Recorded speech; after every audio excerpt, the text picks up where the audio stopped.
is it Dympna Molloy? That's right. Hello. Hello, Dympna. This is lovely. Thanks. And no Molloy. And where are we exactly? Because I'm lost. You know that. Yeah. We are in the Midlands of Ireland, in Roscommon, in an area called 4 Mile House. Yeah, we're not too far outside Roscommon there. No, we're three miles outside Roscommon town. And you're from this area yourself, Noel? No, I'm originally from Tipperary. All right, okay. So we're heading that way. I'm native. You're native? Yeah, great-grandmother lived up there about 2 miles away. Is that right? My father's side, and then my mother's people live about 2 miles in that direction. Excellent. Yeah. And you're both active in the arts, so it would seem. Yeah. Look at this place. Magnificent. And so I come across your work, a startling piece in the bar where the festival was happening at Murray's. Murray's Bar, yeah. Yeah, it's a sentinel that's standing guard in the corner of the pool room. Yeah. With no parking written in it. And I will post up a photo of it. It struck me straight away. It's very industrial. Yes. Yeah? Yeah. Junk. Junk. Just Scrap. made out of scrap. Yeah, that's what I use, what they call in the art world, found objects. So who's this basically, who's this fella up there? Oh, that's Bishop Marx. He looks like a bishop. And Of course it was done, I can't remember exactly, there was some controversy about some bishop. His name was Marx, so I sort of married the two, Groucho Marx. There's Groucho and the bishop. Yeah, that's what it is. He's holding a cigar. Yeah.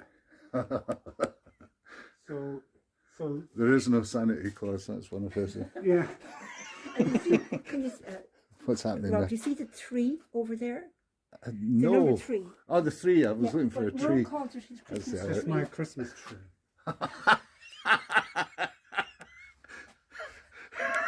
So you're not adverse to a bit of humour in your art? No, humor plays a big part in everything I do. Yeah. Because there's healing in humour. Yeah. And there's a draw in humour. So, by using humour, it brings people into the work. Yeah. And that sort of thing. As well as the fact that it's made out of everyday objects. Yeah. Like as I said, in the art world, they're known as found objects, which is basically junk, throwaway stuff. Yeah. So you can imagine. So is that a lot of your week spent looking for stuff? No. It comes to you, look yeah. around. Right. Can we have a look shall we have a look around? We're the only people that go to the recycling centre and bring stuff back. Yeah. I want to talk about your Oh yeah. your bronze work as well, please. Sorry, that's it's a horse's head. It actually, I found a skull of a horse. Yeah. And I cast it. So you're doing your own castings as well? I did. Yeah. Right. I got fed up pumping the It's a lot of work, yeah. Yeah. I was so involved in bronze casting. Yeah. I joined a group called UAH, which is Bronze Age. Yeah. It's a group that tried to recreate how they used to. How they did it originally. We started off making massive kilns to try and bring up the temperature and furnaces, and realising later, like after 20 bags of charcoal, that we couldn't get in. The heat was so hot we couldn't get in to remove the piece of bronze. So we met this wonderful woman who was a princess in the Benin tribe in Africa, in the Benin Bronze. They're still Bronze Age. Yeah. And she came up with, she told us how they do it there and how they make their molds and everything. So we ended up reaching temperatures like 1200 degrees, handfuls of charcoal and bellows, and allowing oxygen getting into the furnaces that we made, these little small furnaces. Yeah. But with that and the Celtic links thing that Declan Coyne originated, my connection with Scotland started with Ian Campbell. Yeah. And Ian came over. And it was Ian Ian's gone now, but it was Ian that his influence that got me to come and see you guys. Imagine. And Ian came over to me, he joined up, and we created a furnace in the backyard and we made work. Oh, that's what. Bronze work. Yeah. And actually, Ian went back to Scotland. Yeah. and he went down So to for those that might Aberdeen. Wasn't it Aberdeen? for those that might not remember Ian, they will remember his bus that used to go all round the Highlands and exhibit This is a piece work. that Ian made. Was that Ian's piece? Yeah, yeah. Maybe those. He gave this to me. This is a piece that he made as part of the connection with us. And that's very similar to the work that the stonework is up at. That's my Not currently. Yeah. This it is, but also it mimics a lot of this stuff that I was doing. Yeah. You know, the straight work. You see the layering here. You see this. Yeah. And I have a piece outside that is actually cut very similar to this. Yeah. But he used this. It's a body. Mm-hmm. You can see a figure. It's very simply, very naively made. But he used what they call sprues, which are wax. Yeah. To create this, and then they used the lost wax process and cast it in bronze, and he had it on this piece of metal supporting it, and there was a canvas cloth.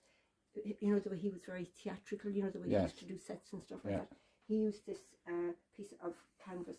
He had painted it into kind of a stone structure. So this was a boat. You can imagine the old Vikings on their boat. Yeah. Going Or to their St. Columba coming across in one like that as well. Yeah, but it's also reminiscent of people dying, you know, on the boats that they would be buried in and sent off on their journey.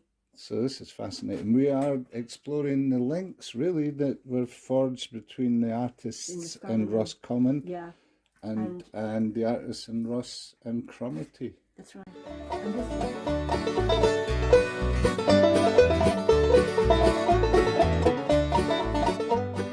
And and you've done a bit of travelling between the two places as well, eh? We have. There's been a crowd of Scottish artists here. Yeah. Plus poets and musicians, and that. And we ran events here. Yeah. With the help of with Beckman Coyne, really, who was mastermind behind it. Who was the master of ceremonies for the festival this weekend. And did a lot of the organising of it and the whole lot. And then a whole bunch of us went over to Scotland and did similar stuff over there. And I know of artist friends, Cigar Box Don amongst them, that came over here for a week retreat as well. Yeah. So marvellous. Yeah, we had a great time, really. You know, and there was workshops and concerts and so we learned a lot from each other in the sense of how things were working in Scotland. And they learned how we work things here. You know, in terms of the powers that be and trying to get forge the two of them together and trying to persuade them to support some art, to support and the benefits. This is my suit of armour. It's my Don Quixote suit. Oh, it's Don Quixote, thank you. Yeah, and this was done a number of years ago. I'm also a performance artist. So I wore this suit and did a number of performances. One was done here in where we live. Another one was done not long ago. The basis of the performance was related to the turbines that are now on Sleep. And that's the landmark of this place. Turbines. At the time, comes out of the bog, doesn't it, that old hill. We did in such a magnificent landscape, destroyed the landscape basically. And a lot of people are suffering there as a consequence of infrasound and this sort of thing, not having sleepless nights and whatever. And as well as the environment has suffered. And some of the heritage sites over there have been damaged and this sort of thing. But it was state owned. And that's how it was rushed through. But we had fought it and this sort of thing. And so I did a number of performances in relation to, and the whole point of it, and we made a film, and the whole point of it was to question who benefits from the turbines. Are they cost effective? Research shows they're not cost effective. They do more damage. They never recoup their carbon footprint. And it's basically through subsidies and government payouts that the money is made in wind farms. So there's still research going on to the mental and physical effects infrasound, etc., has on people. You know, it's not known. Yeah. They're not around long enough to fathom them yet. But they do affect people, and the whole point is, basis of my point was, when something like that is imposed upon a community and affects the well-being of individuals, and whatever. We've had people who had to move out of their houses and sell their property for less the value that of it, because they needed to get away for their own health reasons. That's how they affect. So when something like that affects the health of people, is it worth it? Is it worth one life? Yeah. You know, this sort of thing. What is, you know, we need to know more about technologies like this before we impose them in communities. Well, they're springing up all over the Highlands, that's for sure, eh? Yeah. So and it's going to happen more and more and more given the fuel crisis. Yeah. So I'm just going to go down here and I'm going to. So I you know, and what I do is I collect everything and anything that people throw away. People come to me with their bits and pieces that, you know, that they want to get rid of, and I keep them. It's like my filing cabinet, I call it, in a sense. So I know exactly what's here. So if I'm working on a piece of sculpture, I can go and I can pick it up, sort of thing. It's just it's basically like it's like my paint box. It is, eh? You know, so it's like I just use bits and pieces, throw away junk and whatever. So.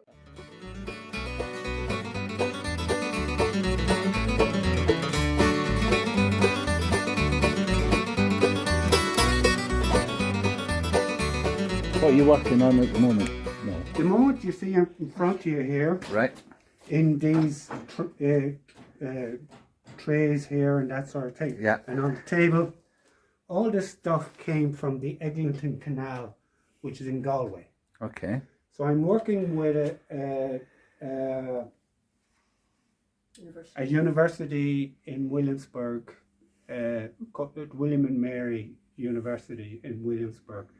This is a project that was started way back in 2014, went into 2015. Then there was some politicking in the university, and it was put on hold and restarted again this year. So this year I was with the students in Galway.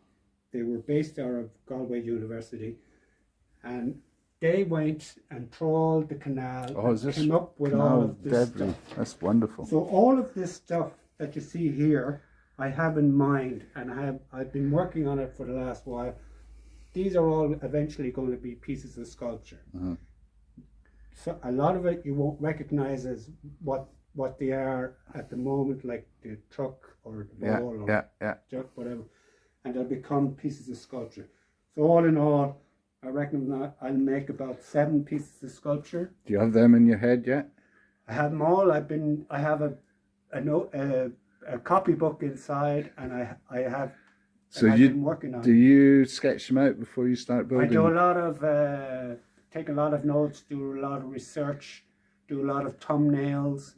Do a lot of preliminary drawings, but the whole thing about it, you know, and I have the idea in my head, but the whole thing about it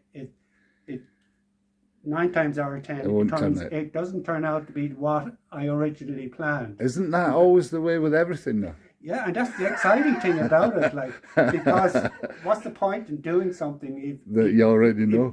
If it's there and it's not going to, you develop as you go along, and the more. I do a ton of research. So the more research I do, the more ideas come, and the more.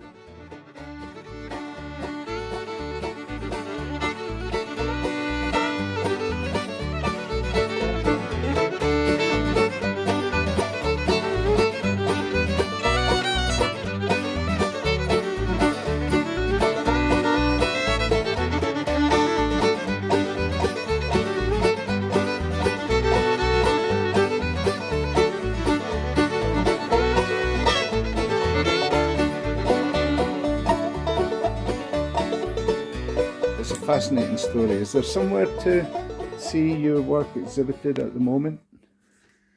I have a website. Yeah. noelmolloyart.com. So I'll put anything I I'll do, add the link to that. I'll put up on that. Yeah. I also have a Facebook page. Yeah. Noel Molloy Art. Yeah. A Facebook page. So anything I do, I post on that. So there are a number of exhibitions coming up. Actually, I'm on my way at the beginning of next month to Gdansk in Poland. Nice. I also do video work, so I have a film that's going to be screened there. Magic. And so I do that. It all relates. It all interconnects the work with the performance, with the sculpture, with the video.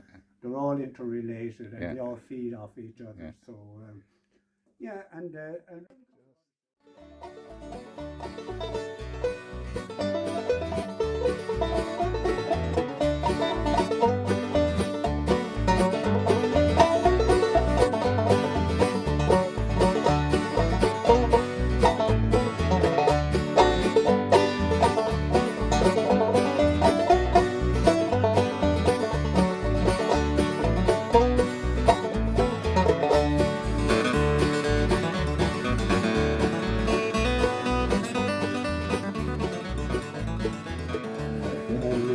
it's waiting for it to go to its home. I'm just having it, storing it here, keeping it safe.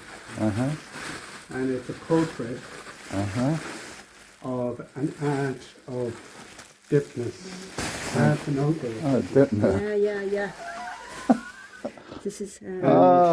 This is the actual. So this is a family piece. It's going to be to one of the family. This is Mady and this is Stephen. My uncle was making Stephen and his Mady wife. and Stephen Hannon. Yeah. And Mady played the piano. Really and this is Mady's piano. Yeah. The house they lived in town became vacant 20 years. 20 years ago. So you made it out of her piano. Her daughter married and moved elsewhere. So they sold the house. So Mady moved with her daughter to her place, and the house was vacant. But they couldn't move the piano, or they just left the piano. So when they sold the house lately, I spoke to the daughter Carmel, and I asked her, what had happened to the. Carmel said to me, "Is there anything you want up now?" And noted, "What about the piano?" And strangely enough, the story continues because we wanted to get the piano out of the house. Yeah. I mentioned it to Declan Coyne. Yeah. Declan had a hitch. True. Yeah. And Declan came in and took the piano out for us. Yeah. And he said, not easy what are you doing with the inside of the piano? You know, the strings. Yeah. Well, I kind of watched it, but I didn't say anything. But he said, I'd love that. I said, okay, have it. So Declan has the strings. And he's made a feature of it in his... right. Okay, so that's like a harp. So the whole thing is, as well as that, when the odd time when I was passing the house, they'd be having a bit of a session with the family. Yeah. They'd be sitting down to the piano and the kids would be around and they'd be singing along or whatever. And I'd knock on the door and I'd go in for a cup of tea or something else. and Mady said to me, "Go on, you're going to sing us a song, Noel." So usually I'd end up singing Blueberry Hill. So there's the music for Blueberry Hill. That's why Blueberry Hill is there. Yeah. So we used to have great crack. Do you know what? Never left their company without a smile on my face. Nice. Because we used to have such great memories. Yeah. And so these are the inner workings of the, the hammers, the whole lot of the. Of the and you've got it in a cleft. This is the opening of Fleur Elise. That's all right. Yeah, and these are just different notes and that sort of thing. So actually, these are as well are from the house. Yeah. The statue of Our Lady. That would have been. Well, that's a beautiful thing. So, so it's. And that's ready to go. It's off to a new home at some stage, and we'll be hanging in somebody's collection. So wonderful. Yeah. Well, thanks for the insight. I mean, I feel like I've only touched the top layer of everything that's going on here. Yeah. But yeah, thanks. Just beautiful. Keep it all going, guys. Yeah. Yeah. Thanks a lot.